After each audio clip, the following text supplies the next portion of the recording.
자식을 위해 무엇이든 하려는 마음, 모든 부모가 가지고 있는 마음입니다. 좋은 학교 보내려고, 좋은 학원 보내려고 평생을 아끼고 모으며 살아왔습니다. 그런데 이상하게도 어떤 집 자식은 부모가 별로 애쓰지 않아도 잘 되고, 어떤 집 자식은 부모가 모든 걸 쏟아부어도 방향을 잃습니다. 왜 그럴까요? 오늘 들려드릴 이야기는 두 어머니의 이야기입니다. 한 분은 자식을 위해 모든 것을 바쳤지만 자식이 망했고, 한 분은 정작 자식에게 아무것도 해주지 못했지만 자식이 크게 성공했습니다. 끝까지 들으셔서 진실을 알아가시길 바랍니다. 이 영상이 여러분께 지혜를 전해드린다면 구독과 좋아요 부탁드립니다. 작은 클릭 하나가 여러분의 선업이 되고 그 선업이 자녀의 복으로 돌아갈 것입니다. 박순애 68.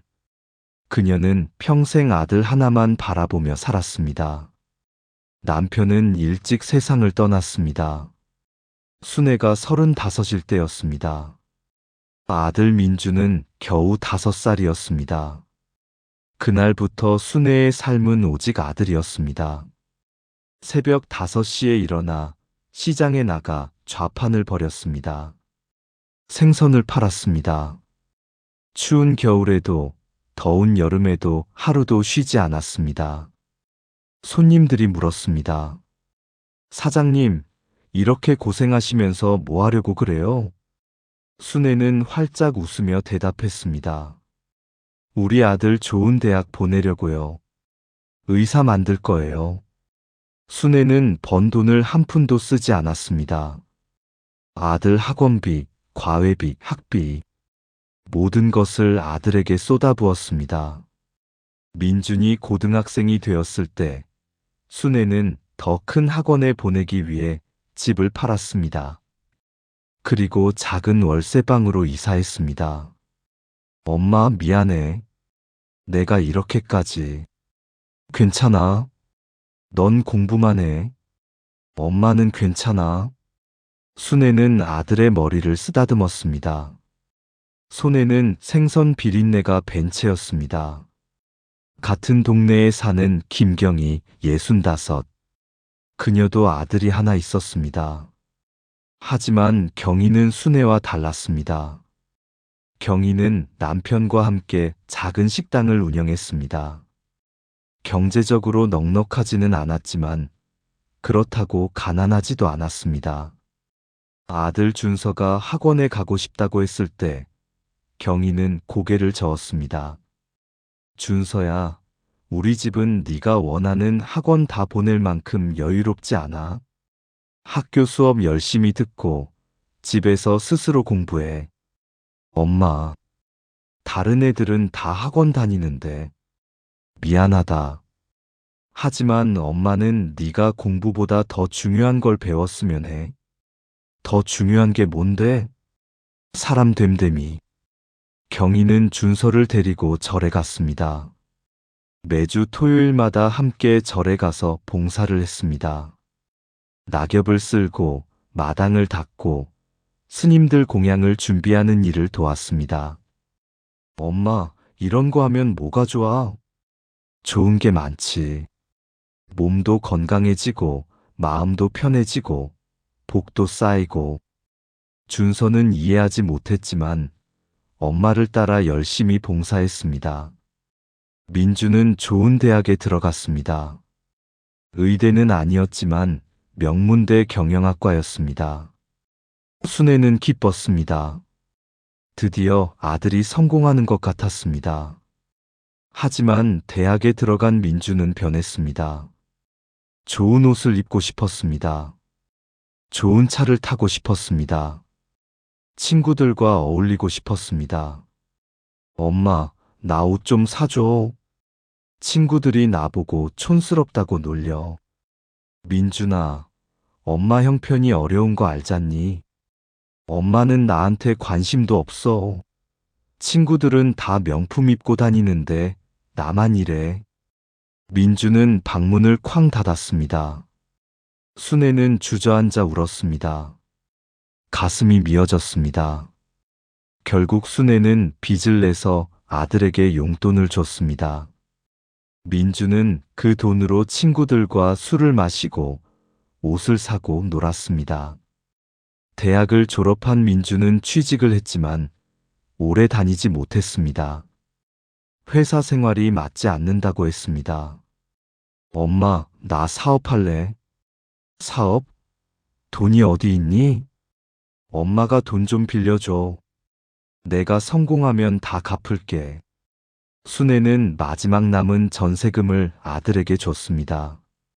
하지만 사업은 1년 만에 망했습니다. 민주는 빚만 잔뜩 지고 돌아왔습니다.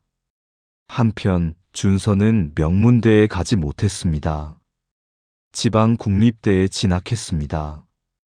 하지만 준서는 성실했습니다. 학교를 다니며 아르바이트를 했고 학비를 스스로 벌었습니다. 엄마, 나 장학금 받았어. 정말? 우리 아들 대견하다. 경희는 아들을 끌어안았습니다. 대학을 졸업한 준서는 작은 회사에 취직했습니다. 대기업은 아니었지만 성실하게 일했습니다. 그리고 5년 후 준서는 회사에서 인정받아 팀장이 되었습니다. 더 큰 회사에서 스카우트 제의가 들어왔습니다. 엄마, 나 이직할 거야. 연봉이 2배로 올라. 잘됐다, 아들. 네가 열심히 한 결과야. 준서는 성공했습니다. 집도 샀고, 결혼도 했고, 아이도 낳았습니다. 경희는 손주를 안고 행복했습니다. 민주는 35이 되었지만 여전히 방황하고 있었습니다. 직장도 없고 빚만 쌓여갔습니다. 순애는 68배 나이에도 여전히 시장에 나가 일했습니다.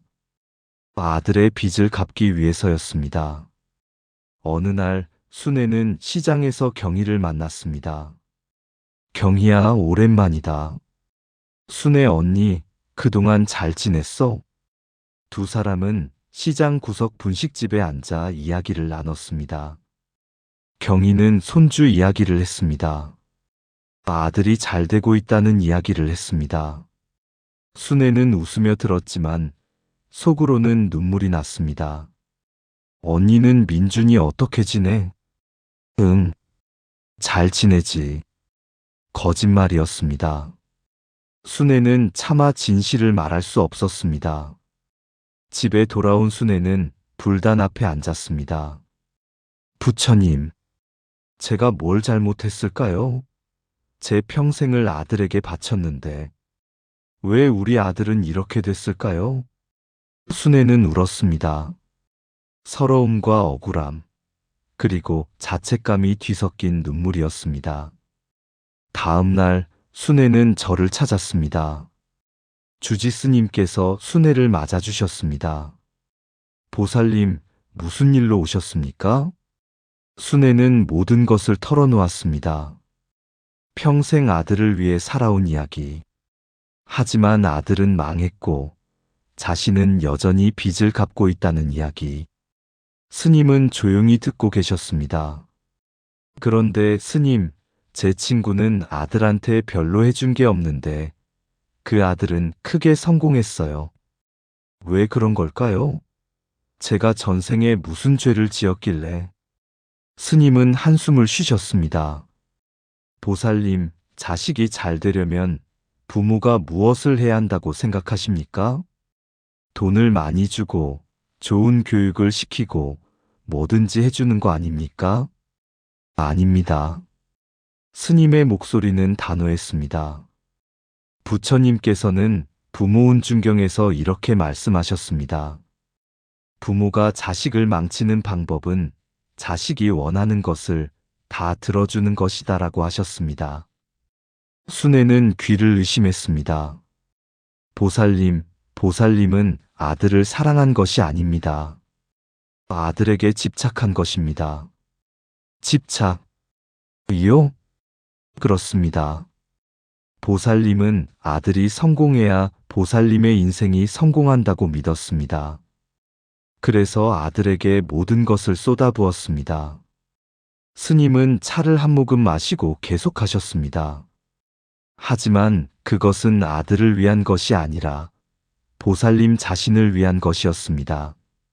아들이 의사가 되면 보살님이 자랑스럽고 아들이 돈을 많이 벌면 보살님이 편해질 거라고 생각한 것입니다. 순애는 할 말이 없었습니다. 그리고 보살님은 아들에게 가장 중요한 것을 가르치지 않았습니다. 뭘 가르치지 않았습니까? 감사하는 마음입니다. 스님은 계속 말씀하셨습니다. 보살님의 아들은 모든 것을 당연하게 받았습니다. 엄마가 고생하는 걸 봤지만 그것을 당연하게 여겼습니다. 왜냐하면 보살님이 그렇게 가르쳤기 때문입니다. 제가 언제 괜찮아, 엄마는 괜찮아, 넌 공부만 해라고 말씀하셨죠? 그 말이 아들에게는 엄마 고생은 내 일이 아니다라고 가르친 것과 같습니다. 순애는 가슴이 무너지는 것 같았습니다. 반면 경의 보살님은 아들에게 무엇을 가르쳤습니까? 저는 잘 모르겠습니다. 경의 보살님은 아들에게 우리 집은 여유롭지 않다고 솔직하게 말했습니다. 그리고 아들과 함께 절에 와서 봉사를 했습니다. 스님은 미소 지었습니다. 그 과정에서 아들은 배웠습니다. 세상은 노력해야 얻어지는 것이고 남을 도우면 복이 온다는 것을. 그리고 부모의 사랑은 희생이 아니라 함께 걷는 것이라는 것을. 순애는 눈물을 흘렸습니다. 보살님, 자식이 잘 되려면 부모가 해야 할 것은 물질을 주는 것이 아닙니다. 그럼 뭡니까? 첫째, 감사하는 마음을 가르치는 것입니다. 둘째, 스스로 노력하는 법을 가르치는 것입니다. 셋째, 복을 쌓는 법을 가르치는 것입니다. 스님은 순애의 손을 잡았습니다. 보살님, 아직 늦지 않았습니다. 지금부터라도 바꾸십시오. 절에서 돌아온 순애는 결심했습니다. 그날 저녁 민준이 또 돈을 달라고 했습니다. 엄마, 나 친구 만나야 하는데 돈 좀 줘. 안 돼.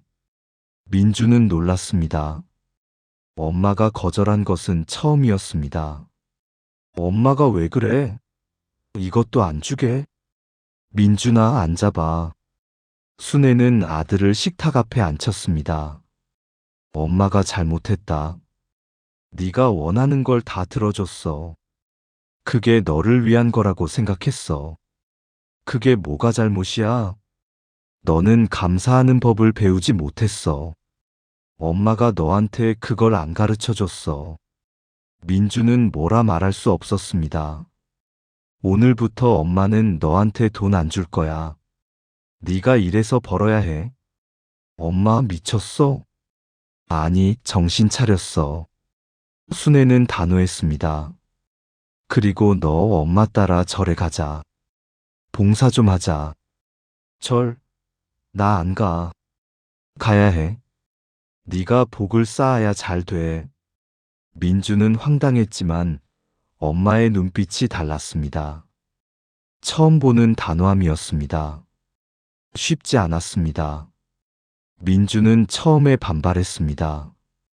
돈을 안 주면 가출하겠다고 협박도 했습니다. 하지만 순애는 흔들리지 않았습니다. 가고 싶으면 가. 하지만 네 인생은 네가 책임져야 해. 결국 민주는 일자리를 구했습니다. 편의점 야간 알바였습니다. 처음 받은 월급은 150만 원이었습니다. 민주는 그 돈을 보며 처음으로 깨달았습니다. 이렇게 힘든 일을 해도 이것밖에 안 되는. 엄마는 평생 이렇게 벌어서 나한테 줬구나. 민주는 눈물이 났습니다. 집에 돌아와 엄마에게 돈을 건넸습니다. 엄마, 생활비. 순애는 깜짝 놀랐습니다. 민준아, 엄마 미안해. 내가 정말 나쁜 놈이었어. 민주는 엄마를 껴안고 울었습니다. 이제 알았어. 엄마가 얼마나 고생했는지. 순애도 아들을 안고 울었습니다. 그날부터 민주는 달라졌습니다. 절에도 따라갔고 봉사도 했습니다. 그리고 3년 후 민주는 작은 사업을 시작했습니다. 이번에는 엄마 돈이 아니라 자신이 모은 돈으로. 사업은 천천히 자리를 잡았습니다. 5년 후 순애와 경희는 다시 만났습니다. 언니, 오랜만이에요. 경희야. 두 사람은 반가웠습니다. 언니, 민준이 요즘 어떻게 지내? 순애는 이제 숨길 필요가 없었습니다. 잘 지내. 사업도 하고 효도도 하고. 정말? 잘 됐네. 응. 이제야 제대로 된 아들이 됐어. 순애는 눈물을 글썽이며 웃었습니다. 경희야, 나 스님한테 큰 가르침을 받았어. 무슨 가르침? 자식을 잘 되게 하려면 물질을 주는 게 아니라 감사하는 마음을 가르쳐야 한다는 거. 경희는 고개를 끄덕였습니다. 맞아, 언니. 나도 준서한테 항상 그렇게 가르쳤어. 있는 것에 감사하고 남을 도우라고. 그게 진짜 사랑이었구나. 순애는 뒤늦게 깨달았지만 그래도 늦지 않았습니다. 자식을 사랑하는 마음, 모든 부모가 가지고 있습니다. 하지만 그 사랑을 어떻게 표현하느냐가 중요합니다. 부처님께서는 부모운중경에서 말씀하셨습니다. 자식이 잘 되려면 3가지를 가르쳐라. 감사하는 마음, 스스로 노력하는 법, 복을 쌓는 법.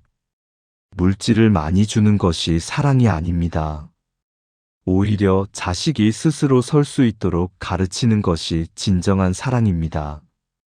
순애 보살님은 뒤늦게 깨달았지만 그래도 바꿨습니다. 그리고 아들이 변했습니다. 여러분도 아직 늦지 않았습니다. 오늘부터 자식에게 감사하는 마음을 가르치십시오. 스스로 노력하는 법을 가르치십시오. 복을 쌓는 법을 가르치십시오. 그러면 자식이 진정으로 잘 될 것입니다. 이 영상이 여러분께 지혜를 전해드렸다면 구독과 좋아요 부탁드립니다. 그리고 지금 마음에 가장 큰 바람이 있다면 조용히 댓글로 한 줄로 남겨보셔도 좋겠습니다. 자녀에 대한 걱정, 자녀를 위한 기도가 있다면 나눠주세요. 부처님께서 여러분의 소원을 들어주실 것입니다. 여러분 모두 자녀와 함께 행복하시기를 기원합니다. 나무아미타불 관세음보살 감사합니다.